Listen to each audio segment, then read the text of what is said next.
तो आज हम पढ़ेंगे क्लास 12th का चैप्टर नंबर 4, ठीक है। उससे पहले हम कौन सा था 3.3 का कल लास्ट क्वेश्चन बताए थे मैंने, कहाँ तक 10 तक, तो 2 क्वेश्चन बच गए थे, तो उसको करते हैं यानी 11th और 12th, उसके बाद हम चैप्टर 4 स्टार्ट करते हैं, ठीक है। तो अब देखो यहाँ पर 11 को क्वेश्चन क्या है, यानी 3.2 का 3 चैप्टर का, ठीक। 11 क्वेश्चन इसमें टिक करना है, करेक्ट है क्या है नहीं है, ऑप्शन दे रखे। तो पहला क्वेश्चन ये है 11th वाला कि if A and B are symmetric matrix of same order, यानी ए और बी जो है दो सममित आव्यूह है सेम ऑर्डर के, यानी दोनों का ऑर्डर क्या है, सेम है।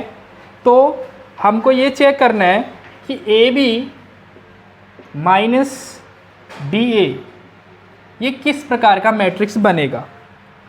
बात समझ में आ रही है? यानी दो मैट्रिक्स हमको गिवन है ए और बी, और ये दोनों जो मैट्रिक्स दे रखे हैं वो कैसे मैट्रिक्स दे रखे हैं, सिमेट्रिक मैट्रिक्स दे रखे हैं, यानी सममित आव्यूह दे रखे हैं। यानी इसका मतलब क्या हुआ, ए का डैश किसके बराबर आया होगा, ए के बराबर, और बी का डैश भी किसके बराबर आया होगा, बी के बराबर, तभी तो ये कैसे मैट्रिक्स हो जाएंगे, सिमेट्रिक। तो हमको ये चेक करना है कि ए बी माइनस बी ए किस प्रकार का मैट्रिक्स होगा। बात समझ में आ रही? तो इसको चेक करो। तो पहले तो चेक करना है कि ए बी माइनस बी ए, पहले सिमेट्रिक और इसकी सिमेट्रिक चेक करने के लिए हम इसका क्या करते हैं, डैश निकालते हैं, यानी पूरा ट्रांसपोज चेक करते हैं। अब अभी आपने एक पढ़ा था ट्रांसपोज का एक फॉर्मूला या फिर एक प्रॉपर्टी पढ़ी थी कि ए प्लस बी का होल डैश हो तो किसके इक्वल लिखते हैं उसको, ए डैश प्लस बी डैश के इक्वल लिखते हैं, या ए माइनस बी का होल डैश हो तो ए डैश माइनस बी डैश लिखते हैं। तो ये भी सेम है, तो ए इस पूरे को मान लो, ये बी पूरे को, तो ये पूरा हो जाएगा आपका ए बी का होल डैश, दोनों में डैश लग जाएगा, माइनस बी ए का होल डैश।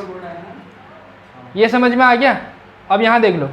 अब एक बार बताओ, अभी आपने एक प्रॉपर्टी पढ़ी थी, क्या प्रॉपर्टी पढ़ी थी, ये ट्रांसपोज की एक प्रॉपर्टी थी, ए बी का होल डैश किसके इक्वल आया था, जरा बताओ तो, बी डैश इंटू ए डैश, आगे पीछे आ जाता है। समझ रहे हो नहीं समझ रहे हो? यहाँ पर भी सेम यही प्रॉपर्टी का इस्तेमाल करेंगे। क्या आएगा, ए बी का होल डैश को मैं क्या लिख सकता हूँ, बी डैश ए डैश माइनस, और बी ए के होल डैश को क्या लिख सकता हूँ, ए डैश। अब अभी आपने देखो यहाँ आपको गिवन क्या है, क्या गिवन है, देखो ए डैश किसके इक्वल दे रखा है, ए के इक्वल, और बी डैश किसके इक्वल दे रखा है, बी के इक्वल दे रखा है। तो जहाँ पर बी डैश है उसकी जगह मैं क्या लिखूँगा, बी, और जहाँ ए है ए डैश है उसकी जगह क्या लिखूँगा, ए। यहाँ पर भी ए डैश की जगह पर ए और बी डैश की जगह पर। तो एक चीज़ बताओ, A B minus B A का होल डैश किसके इक्वल आ गया, B A minus A B, आगे पीछे हो गया नहीं हो गया, ये बात समझ में आ रही है? तो अगर मैं यहाँ से माइनस कॉमन ले लेता हूँ तो ये आपका क्या बन जाएगा, ए बी प्लस का बन जाएगा, ये बी ए क्या बन जाएगा, माइनस का। इसका क्या मतलब हुआ कि ए बी, ये जब इस पूरे का डैश माइनस के इक्वल आ गया, देन ये क्या कहलाएगा, सिमेट्रिक या स्क्यू सिमेट्रिक, स्क्यू सिमेट्रिक कहलाएगा, यानी विषम सममित आव्यूह कहलाएगा। तो कहने का मतलब यह है कि ए बी माइनस बी ए किस टाइप का मैट्रिक्स निकलेगा आपका, स्क्यू सिमेट्रिक यानी विषम सममित आव्यूह निकलेगा। इसका कौन सा ऑप्शन सही होगा आपका, ऑप्शन नंबर फर्स्ट, ये सही हो जाएगा। इसका समझ में आ गई बात, कर लोगे ना इसको, आ गया समझ, बिठा देना।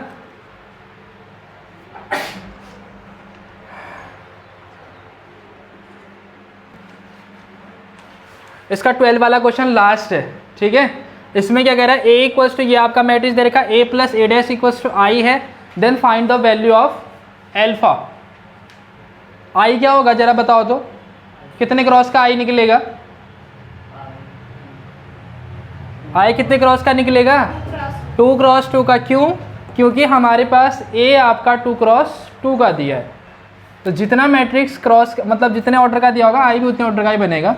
तो A plus A dash equals to I है, तो ए आपका यही दे रखा है, cos alpha sine alpha minus sine alpha और cos alpha, plus A dash.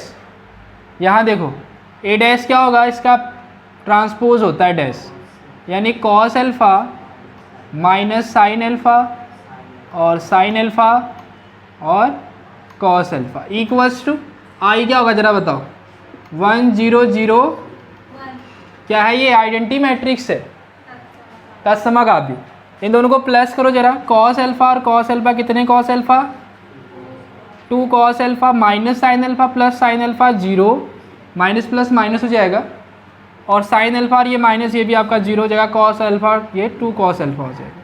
यहाँ तक समझ आ गया होगा। 1 0 0 1 इक्वलिटी ऑफ मैट्रिक्स आपने पढ़ी थी, क्या था, करस्पॉन्डिंग जो एलिमेंट हो आपस में क्या हो जाते हैं, इक्वल हो जाते हैं, संगत जो आपके संगत एलिमेंट ही बोलते हैं हिंदी में, एक ही बात है, ठीक है। तो ये आपके क्या हो जाएंगे, बराबर। 2 कॉस अल्फा किसके बराबर होगा आपका बताओ, 1 के इक्वल, या इसको 1 बात एक ही किसी से भी निकाल सकते हो। तो यहाँ से आपका कॉस अल्फा इक्वल्स टू क्या आ जाएगा 1/2। अब 1/2 में कॉस की कितनी की वैल्यू होती है 1/2 जरा बताओ तो, π/3, यानी 60 की वैल्यू होती है ना कॉस 60, 1/2, कॉस से कॉस कट जाएगा, देन अल्फा इक्वल्स टू कितना आएगा π/3। आ गया ना समझ में। तो ये आपका ऑप्शन नंबर कौन सा सही हो जाएगा, बी ऑप्शन सही हो जाएगा, ठीक है। इसको नोट कर लो एक बार। तो स्टार्ट करते हैं आप चैप्टर नंबर 4, ठीक है। चैप्टर का नाम है डिटर्मिनेट्स यानी सारणिक। ये भी सेम मैट्रिक्स की तरह है,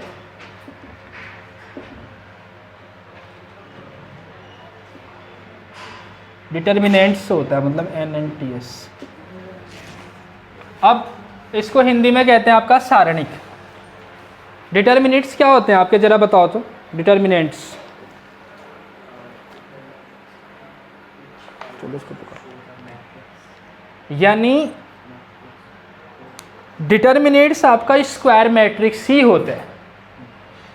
कौन सा मैट्रिक्स होता है, स्क्वायर मैट्रिक्स, यानी वर्ग आव्यूह। जितने भी वर्ग आव्यूह होंगे वो सारे के सारे आपके कौन से होते हैं, डिटर्मिनेंट्स होते हैं, यानी सारणिक होते हैं। पर रिप्रेजेंट करने का तरीका दोनों का क्या है, अलग अलग है। बात समझ में आ रही है। यानी जैसे हम कोई भी मैट्रिक्स है उसको कैसे रिप्रेजेंट कर रहे थे, ए इक्वल्स टू लिख रहे थे ऐसे करके, और इस टाइप के ब्रैकेट में लिख रहे थे, ये आपका मैट्रिक्स था यानी आव्यूह था। लेकिन अगर मैं इसको डिटर्मिनेट में लिखूंगा तो ए, या फिर इसको इस टाइप से डेल्टा से रिप्रेजेंट करते हैं, और ये किसके इक्वल होता है आपका, इस टाइप से। ये जो आपके कोने टाइप के हैं ये हट जाएंगे और इसको सिंपल ब्रैकेट के अंदर इस टाइप से लिखेंगे। तो ये आपका डिटर्मिनेट्स का क्या है, एक प्रकार का फॉर्मेट है, लिखने का तरीका जिसे हम कहते हैं। आ गया ना समझ में। यानी सारे के सारे जो डिटर्मिनेंट्स हैं आपके वो कौन से मैट्रिक्स होते हैं, वर्ग आव्यूह यानी स्क्वायर मैट्रिक्स होते हैं। 2x2 3x3 4x4 इस टाइप से। आ गया ना समझ में। यानी सारे के सारे आपके डिटर्मिनेंट्स क्या होते हैं, आपके स्क्वायर मैट्रिक्स होते हैं यानी वर्ग आव्यूह होते हैं। अब इनकी वैल्यू कैसे निकालते हैं, जैसे अगर मैं बात करता हूँ, इधर ही लिख लेते हैं, ए हमने लिखा 1 2 3 4, ये आपका एक डिटर्मिनेंट्स लिख दिया मैंने, यानी एक सारणिक लिखा। इसकी वैल्यू निकालने के लिए इसको ऐसे लिखते हैं, मॉड ऑफ ए, ये वो वाला मॉड नहीं जो आप समझ रहे हो कि हम नेगेटिव का पॉजिटिव कर दें, ये इसका एक सारणिक ऑफ ए कह दें, डिटर्मिनेंट्स ऑफ ए कह सकते हो इसको। तो इक्वल्स इसकी वैल्यू कैसे निकाल देंगे, ऐसे क्रॉस मल्टीप्लाई, 4 × 1 4, 3 × 2 2, मतलब 6। इन दोनों में बीच में क्या आएगा, माइनस का साइन, देन 4 - 6 कितना आ जाएगा, -2 आ जाएगा। तो ये आप किसकी वैल्यू निकालोगे, इस प्रकार से डिटर्मिनेंट्स की वैल्यू निकालोगे यानी सारणी की वैल्यू निकालोगे। बात समझ में आ रही है। इस टाइप से इसमें अब पहला आपका डिटर्मिनेंट्स है, इसकी वैल्यू आपने निकाल दी। अब अगर आपके पास ये तो 2x2 का सिंपल सी बात है, 2x2 में ऐसे निकालोगे। अब उसके बाद अगली हेडिंग आती है आपकी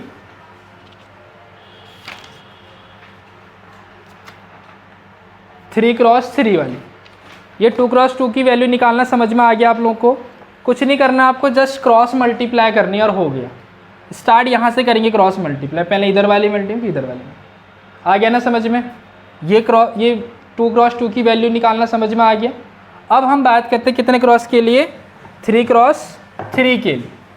ध्यान से देखना, फिर इसकी प्रॉपर्टी आएंगी। 3x3 के लिए देखो, अगर हम बात करते हैं 3x3 डिटर्मिनेट, कोई भी एक डिटर्मिनेट ले लो आप, 1 2 3 0 1 2 1 0 0, एक हमने डिटर्मिनेट ले लिया। समझ में आ गई बात? अब इसकी क्या निकालनी है आपको? वैल्यू निकालनी। तो वैल्यू निकालने के लिए क्या करेंगे, कोई भी एक रो को ले लो या एक कॉलम को ले लो, आपकी मर्जी, चाहे कोई भी रो लिख लो या कोई भी रो या कोई भी कॉलम। कितने रो हैं इसमें? 3 रो हैं, 3 कॉलम, आपकी मर्जी है, कोई भी रो लिख लो या कोई भी कॉलम उठा लो आप। चलो मैंने कहा कि स्टार्टिंग वाली रो से काम करते हैं। इसका मतलब है कि पहले वाले रो को लेके इसकी क्या निकालना है? वैल्यू निकालना है। ठीक है, तो इसका मतलब सबसे फर्स्ट वाला एलिमेंट लिखो, पहले वाले रो को लिया ना मैंने, तो इसके लिए 1 लिखो। 1 को लिखने के बाद इस 1 से जितने भी लाइन टच हो रही है, एक ये टच हो रहा है, एक ये वाला टच हो रहा है, इनको गायब कर दो। ये और ये गायब हो गई आपकी, हो गया ही तो गायब। तो क्या बचे? बीच वाला बचा, नहीं बचा ये 2x2 का ही तो बचा। तो इसकी वैल्यू कैसे निकालते हैं? ऐसे 1 × 0 0 और 2 × 0 0। बात समझ में आ गई यहाँ तक? उसके बाद दूसरा रो, मतलब इसी रो का दूसरा एलिमेंट लेना है, यानी 2। लेकिन ध्यान देना किस टाइप से लेंगे, ये पहला प्लस का होता है, दूसरा माइनस का, फिर प्लस, फिर ये प्लस के नीचे क्या आएगा? माइनस, और माइनस के नीचे प्लस, फिर माइनस, उसके बाद प्लस माइनस प्लस, इस टाइप से एलिमेंट। ये अभी किस टाइप से हो रहे हैं अभी और बताएंगे आगे, पहले इतना समझ लो। क्या आएगा? 2 किसका आएगा यहाँ पर? माइनस का। अब ब्रैकेट के अंदर फिर वही चीज़, 2 से टच वाली लाइन सारी। 2 से कौन कौन सी लाइन टच हो रही हैं?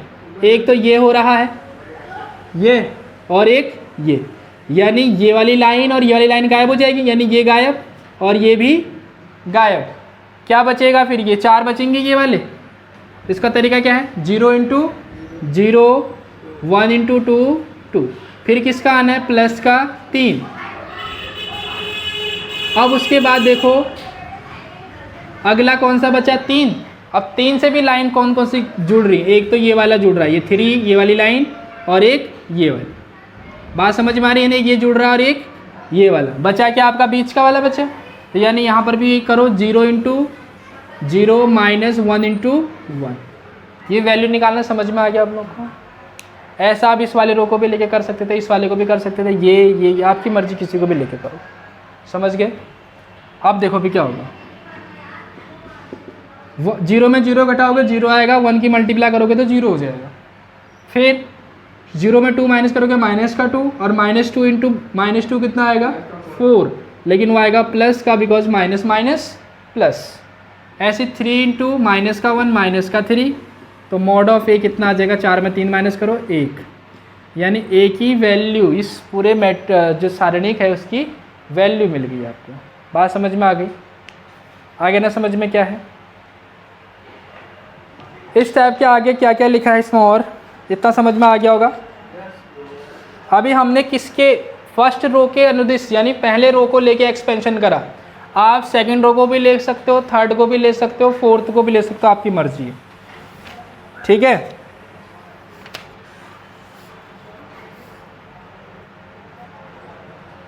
अब एक इसमें एग्जाम्पल दे रखा है आपके लिए।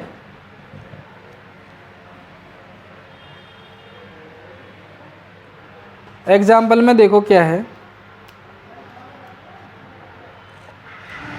इवेल्युएट करना है आपको डिटर्मिनेंट्स। क्या करना है? 1 -1 4 2 3 1 4 0 0, इसको चेक करना है। अब एक चीज़ का ध्यान देना, देखो जिस रो या कॉलम में ज़्यादा जीरो हो ना, उसी के अनुदिश आप एक्सपेंशन कर दें, उसी को लेके, उसी की डायरेक्शन। किस रो में ज़्यादा जीरो है, किस कॉलम में ज़्यादा जीरो है, देखो यहाँ पर, उससे आसानी होगी आपको करने में। बात समझ में आ रही है ना? आसानी क्यों होगी? क्योंकि जो 2 जीरो आराम से ही वो कर देंगे आपको बाकी चीज़ें। मतलब इसमें ज़्यादा जीरो हो उसी वाले को लेके आपको सॉल्व करना है। बाकी को भी लेके कर सकते हो, आंसर एक ही आना, बट उससे थोड़ा सा आसान हो जाता है। जैसे यहाँ पर देखो ये रो, इसमें एक भी जीरो नहीं है, इस वाले में 1 जीरो है, इस वाले में 1 जीरो है। अब कॉलम को देखो तो यहाँ पर 2 जीरो बन गए, तो इसका मतलब इसी कॉलम को लेके करते हैं। कौन सा कॉलम है ये? C3, यानी C3 के अनुदिश हमने क्या कर दिया? एक्सपेंशन कर दिया। ठीक है, तो यहाँ पर देखो ये किसका आएगा? प्लस का आएगा माइनस का आएगा? पहले से स्टार्ट करो, प्लस माइनस प्लस, तो प्लस का क्या आ गया आपका? 4। अब इस 4 से कौन कौन सी लाइन ज्वाइंट है? ये वाला है और एक ये वाला ज्वाइंट। इन दोनों को गायब कर दो, बचा बीच का। इसके बाद इनको मल्टीप्लाई कर दो, -1 × 1 माइनस का 1, फिर बीच में -4 × 3 12।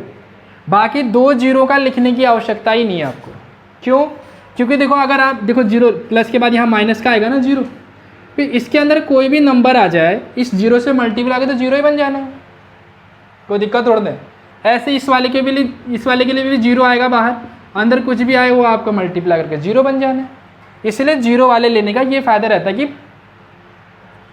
बाकी जीरो वालों को लेने की आवश्यकता नहीं पड़ती हमको, कि एक ही जिसमें जीरो नहीं उसको लो, बाकी का आंसर सेम आ रहा।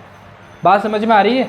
तो यहाँ पर देखो 4 -1 और कितना हो गया? 12, माइनस का 13, माइनस माइनस प्लस हो रहा है। ठीक है, और ये माइनस का 54 आ गया इसका आंसर। बात समझ में आई नहीं आई? ठीक है, 52 हैं। हाँ, मतलब इसकी वैल्यू निकाल दी, मॉड या डिटर्मिनेटर पे, ऐसे कर भी लिख सकते, आपकी मर्जी, या केवल डेल्टा भी लिखो, बात एक ही। आ गया ना समझ में? माइनस का 52, हाँ हाँ वही एक ही चीज़ है, मतलब आपकी मर्जी है वो। समझ गया ये चीज़? एक्सपेंशन करना समझ में आ गया आप लोग को?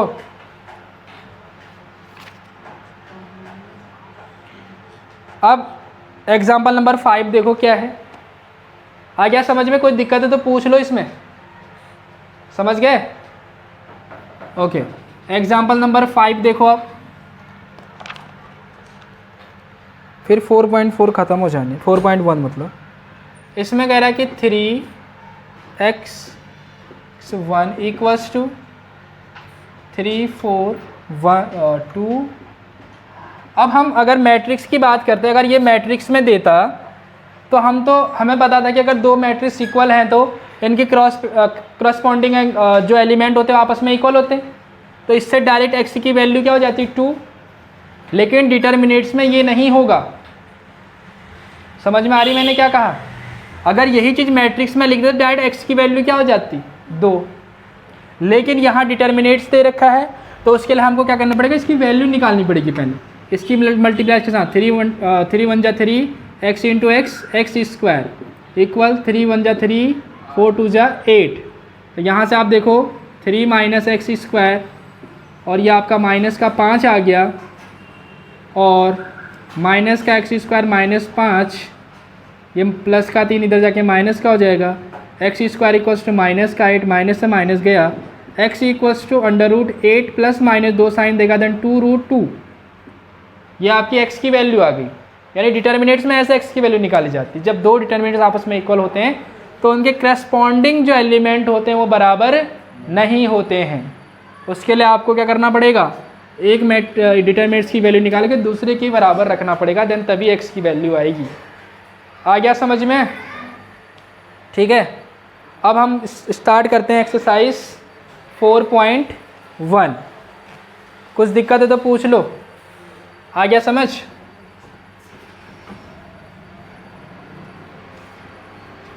अब एक्सरसाइज 4.1 देखो।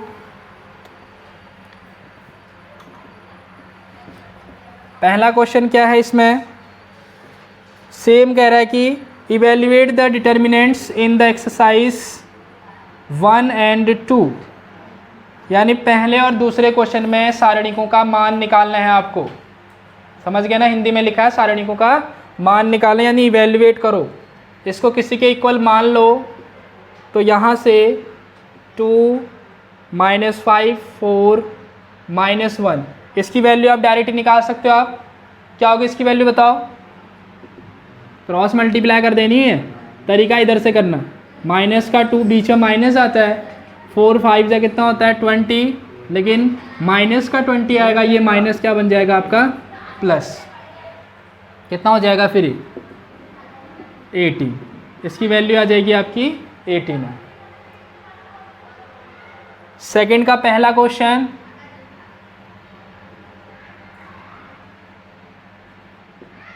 क्या है question number, cos theta sine theta minus का साइन थीटा कॉस थीटा। इसको भी आप आराम से निकाल सकते हो, क्रॉस मल्टीप्लाई कर लो, क्या हो जाएगा cos square theta minus sine into sine sine square theta, but minus का साइन स्क्वायर थीटा आएगा और ये माइनस उसको क्या कर देगा प्लस कर देगा, और cos square theta plus sine square theta क्या हो जाएगा 1 हो जाएगा, इसकी वैल्यू 1 हो जाएगी। समझ में आ गई बात। ऐसे ही इसका सेकंड वाला क्वेश्चन है, इसको रिप्रेजेंट करने के लिए बना रखा है, वैसे आप आपकी मर्जी है, ए भी लिख सकते हो आपके, डेल्टा लिखते हैं इसको, ऐसे ए लिख लो, ए का मॉड निकालो, आपकी मर्जी तो कह तो रहा हूँ मैं, लेकिन जैसे ये लिखा है इसमें, बट जो आपका डिटर्मिनेंट्स है उसको डेल्टा से रिप्रेजेंट करना।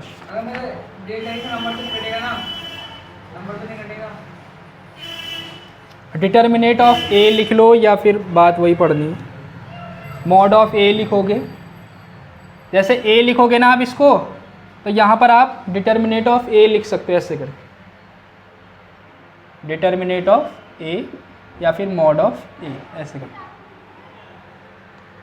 अब अगला है सेकंड वाले का, सेकंड का दूसरा पार्ट है,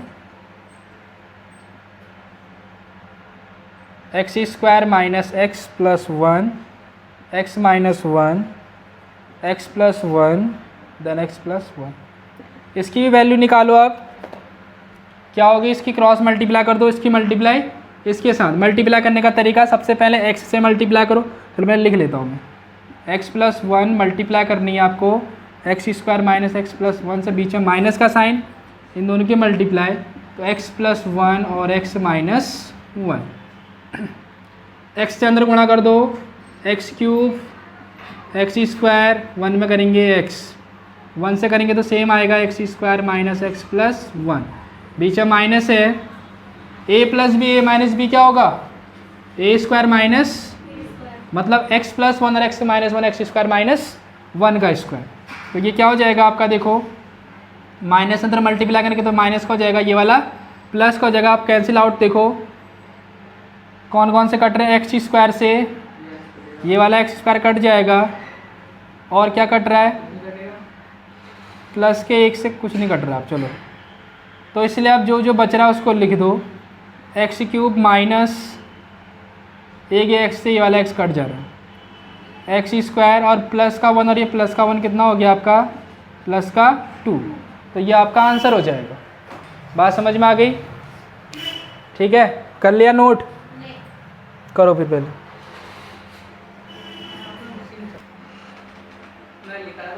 ओके इसको देखो, थर्ड वाला question, if A equals to ये दे रखा है, मैट्रिक्स में दे रखा है, तो सो दैट आपको ये करना, mod of 2a equals to 4 mod of a के इक्वल होता है, ये प्रूव करना है।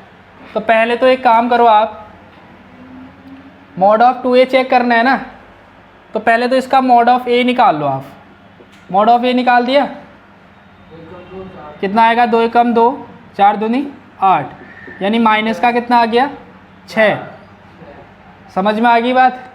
अब 2a का मॉड निकालना है, इसका मतलब है कि a को 2 से मल्टीप्लाई करनी है, यानी a को 2 से मल्टीप्लाई करके क्या आएगा 2844, यहाँ तक कोई दिक्कत परेशानी, समझ में आ गई बात। मतलब इस 2 को, मतलब इस a को हमने किससे मल्टीप्लाई कर दिया 2 से, तो 2a का मॉड, मॉड का मतलब वैल्यू कितना आएगा 2 4 जा 8 8 8 जा सॉरी 8 4 जा कितना होता है 32, समझ गए बात। कितना आएगा फिर ये 24 आएगा, लेकिन माइनस का आएगा। अब जो दोनों मॉड दे रखे हैं ना, यानी ये 1 ले लो ये 2 ले लो आप, इक्वेशन 2, इन दोनों को आप डिवाइड कर दो, इक्वेशन 1 डिवाइडेड बाई 2, मतलब ऐसे mod of a upon mod of 2a equals to a की वैल्यू, मॉड ऑफ a की वैल्यू 6 और इसकी वैल्यू माइनस का 24, माइनस से माइनस कट 6 चौक 24, 4 से यहाँ मल्टीप्लाई होगी और a से यहाँ मल्टीप्लाई, तो कितना आ जाएगा, 4 से यहाँ मल्टीप्लाई कर दो 4a और 1 से इधर कर दो कितना आएगा, यही आएगा 2 मॉड ऑफ, और 4 से इधर मल्टीप्लाई करने कितना आएगा 4 मॉड ऑफ a। ये आया इक्वल सेम। बात समझे नहीं समझे?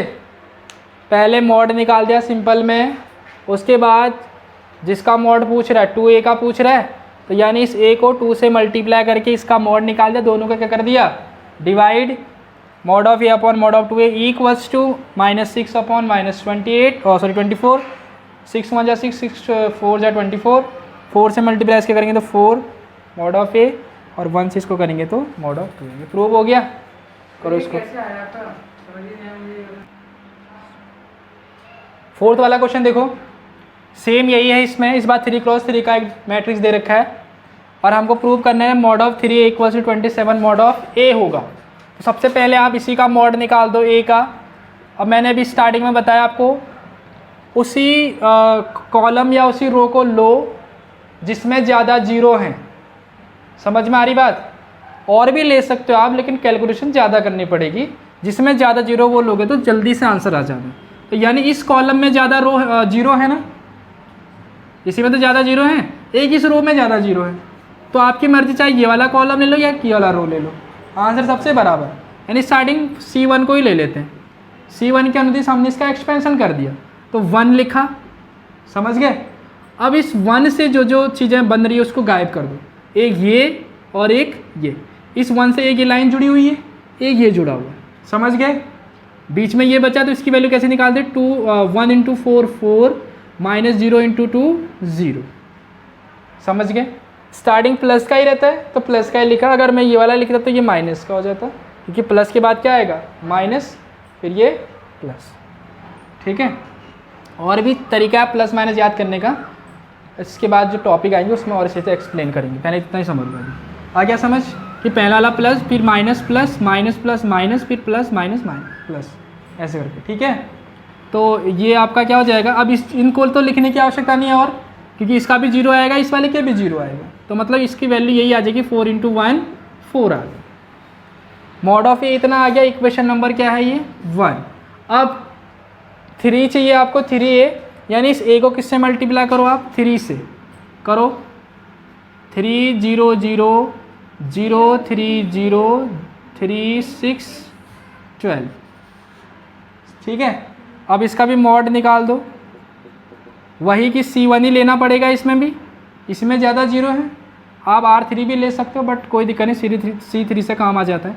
3 ये आ गया, 3 से कौन कौन जुड़ा, एक ये जुड़ा, एक जुड़ा, इनको गायब कर दिया। अब क्या बचेगा फिर, 12 36 हो गया, -6 0 0, कितना आ जाएगा ये 3 × 36 ही लिखो है, अभी काटने में आसानी होगी। इक्वेशन नंबर 2 आ गया समझ।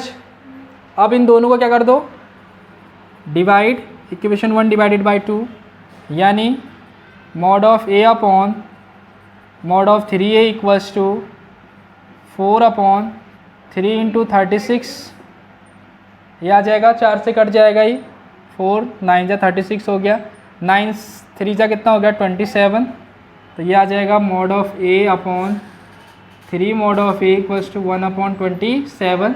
इसकी मल्टीप्लाई इसके साथ, इसकी मल्टीप्लाई इसके साथ, तो 3 mod of a equals to आपका आ जाता है 27 मॉड ऑफ a हो जाएगा। आ गया ना समझ में? कर लो फिर इसको। देखो 5th का पहला क्वेश्चन, सब में इवेल्युएट करना है, सबकी वैल्यू निकालनी है। वैल्यू निकालने का तरीका सेम है जो अभी तक हमने करते आए हैं। तो हम इसमें कौन सा लेंगे, रो लेंगे, कौन सा कॉलम लेंगे, जिसमें ज़्यादा जीरो है वही ले लो। किस में ज़्यादा जीरो है देखो ज़रा, सेकंड रो में ज़्यादा जीरो, तो यहाँ ऐसे लिख देंगे, रो नंबर सेकंड R2 के अनुदिश क्या कर रहे हैं, यहाँ पर एक्सपेंशन कर रहे हैं। तो यहाँ पर देखो तरीका, देखो समझ लो, 0 0 इन दोनों के लिए तो जीरो होगा। अब इसको लिखना, लेकिन प्लस का लिखेंगे माइनस का लिखेंगे, डिपेंड करेगा। ये देखो, ये किसका होता है, प्लस का होता है फर्स्ट वाला, फिर ये क्या होगा, फिर माइनस के बाद फिर, तो मतलब माइनस लिखना पड़ेगा मेरे को, और उसके बाद ये पहले से ही -1 है, तो क्या हो जाएगा, प्लस का हो जाएगा।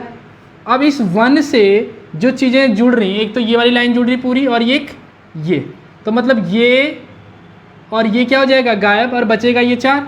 तो 5 दिया कितना हो गया 15 माइनस 3 एकम 3, लेकिन माइनस माइनस प्लस, एक माइनस माइनस होता है, ये प्लस हो जाएगा। ये भी बीच का क्या हो जाएगा आपका, ये प्लस का 1 हो जाएगा। अब 15 में 3 माइनस करोगे प्लस माइनस माइनस हो जाएगा, माइनस का 12, तो ये कितना आ जाएगा माइनस का। ऐसे आप सारे चेक कर लोगे। इसके और भी ऑप्शंस हैं, मतलब और भी आपके पार्ट्स हैं, सारे इस टाइप से कर लेना, ठीक है।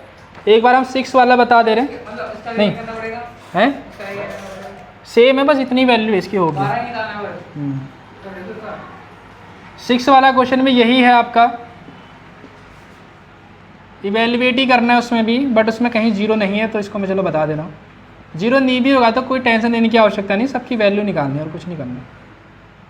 माइनस का 2 माइनस 3 माइनस 9, इसमें भी देखो जरा, अभी तो किसी में 0 नहीं है ना, तो कोई भी लिख लो। चलो R1 लिख लेते हैं हम, फर्स्ट रो के अनुचित कर लेते हैं। तो फर्स्ट वाला 1 लिखोगे, लिख लो एक बार, 1 हो गया। 1 को ये देखो, ये और ये 1 से जो लाइन जो मतलब आ रही है उनको गायब करना है, यानी 1 से ये गायब हो गया, ये वाला गायब, बचेगा क्या, मतलब ये समझ रहे हो तुम, ये और ये गायब हो गया आपका, तो ये 4 बचेंगे। तो 9 एकम माइनस का 9, 4 तियाँ 12, लेकिन प्लस का हो जाएगा क्योंकि बीच में माइनस आता है, माइनस का 12 आएगा ना बीच में माइनस। फिर देखो पहला प्लस का होता है, फिर उसके बाद दूसरा उसके जस्ट वाला क्या होगा माइनस का 1, फिर ये 1 से जुड़ने वाले ये, यानी ये वाला और ये ऊपर वाला गायब, बचेगा आपका ये 9 दूनी 18 माइनस का बीच में माइनस 5 दिया, लेकिन माइनस का प्लस हो जाएगा वो 15, ठीक है। फिर आपके पास देखो पहला प्लस दूसरा माइनस, फिर लास्ट वाला माइनस का 2 है ना ये, तो ये आपका कितना आएगा माइनस का ही आएगा, लेकिन अब तो क्योंकि प्लस का होता है साइन, लेकिन ये माइनस हो उसको क्या कर देगा माइनस कर देगा। तो 2, अब 2 से जोड़ने वाली लाइन देखो, ये वाली लाइन और ये वाली लाइन, ठीक है, यानी ये और ये कितना आएगा 4 दूनी 8 और 5 एकम 5। तो इसको जरा चेक करो, 9 में 12 कम करेंगे तो कितना आएगा 3, लेकिन आएगा माइनस प्लस का आएगा क्योंकि प्लस की ज़्यादा संख्या, तो 3 हो गया ये। 18 में 5 कम 15 कम करेंगे तो 3 आएगा माइनस का, और ये -1 किसका हो जाएगा प्लस का 3, ये 5 3 हो जाएगा, 3 दूनी 6 माइनस का, तो ये 6 और ये माइनस का 6 0 हो गया, बात समझे। 3 और 3 प्लस का 6, 6 में 6 घटाओगे 0, ठीक। अब देखो 7वें का पहला पार्ट बता दे रहा हूँ, दूसरा आप खुद से करना। पहले पार्ट में क्या है 2 5 4 1, ये इक्वल है आपका 2x 4 6 और x। यहाँ देखो इसमें x की वैल्यू निकालनी, तो वैल्यू निकालने के लिए सिंपल तरीका इनकी मल्टीप्लाई कर दो ऐसे, 2 1 जा 2 -4 5 जा 20, 2x into x 2x square 6 into 4 24। तो ये इधर साइड लिख लो, ये आपका आ जाएगा माइनस का 18, बीच में ये प्लस का इधर आके 24 हो जाएगा, बराबर 2x स्क्वायर इक्वल्स टू 24 में 18 कम करेंगे तो कितना आएगा 6 आएगा, प्लस का आएगा 2 तियाँ 6, और x square equals to 3 and x equals to √3 plus minus का। समझ गए चीज़, स्क्वायर जाकर रूट में चेंज। ऐसे आपको 8th वाला क्वेश्चन भी करना है, 8th वाला भी सेम यही है, एक बार खुद से ट्राई कर लेना हो, उसमें भी x की वैल्यू निकालनी हो जाएगा ना। तो आज के लिए 4.1 कंप्लीट हो गई है, और कल इसकी प्रॉपर्टी पढ़ेंगे डिटर्मिनेंट्स की, ठीक है। तो आज के लिए बस इतना ही।